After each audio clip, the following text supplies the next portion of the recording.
আল্লাহর কথার কোনো গুয়া মাথা আমি কিছুই পাই না। মাথা কোনটা গোয়া কোনটা এটা আমি পাই না। সবে তো তারে চিন্তা বাউল আবুল সরকার হে বাক্কা বড় মাথা মুঠ হয়ে গেছে।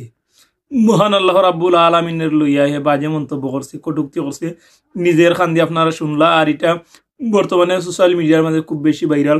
এই মহান আল্লাহ রাব্বুল আলামিনের লইয়া এমন কিছু কটূক্তি করছে, তো এই সম্পর্কে কিন্তু আমরা সকলেরও জানা আছে। তো আমি কইতাম চাইরাম যে কোন রামসা গল হলতে এই বাউল আর আউল হলতে লইয়া এইরকম প্রোগ্রাম করে।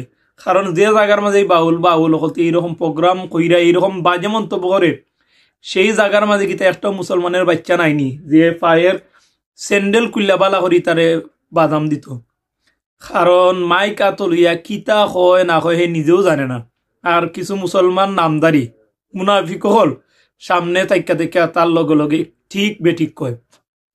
তুই বেটা একজন বাউল, তুই আউল বাউল গান গাইতে, তুই যাস কি মহান আল্লাহ রাব্বুল আলামিন সম্পর্কে বাজে মন্তব্য করা, কটূক্তি করাত। তুই আল্লাহ সম্পর্কে জানোস কিতা?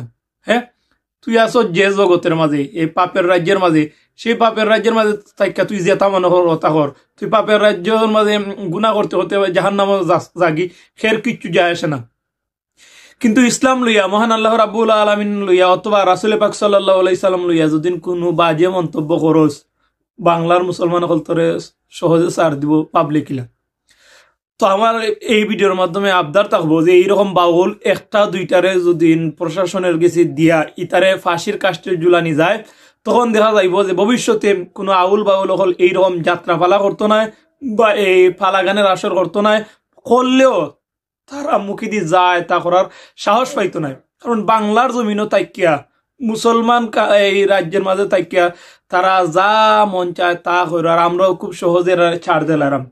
সুতরাং বহুত তারা করছে, বহুত সুযোগ তারা পাইছে। বাংলাদেশ প্রশাসনের কাছে আবদার রাখমু যে যদি আপনারা এইরকম বাউলার আউলকতের বিরুদ্ধে কঠোর পদক্ষেপ না নেন, বাংলার মুসলমান হল যখন এরার বিরুদ্ধে অ্যাকশন নিব, তখন কিন্তু একটারও মাথা জায়গা পাওয়া যেত না।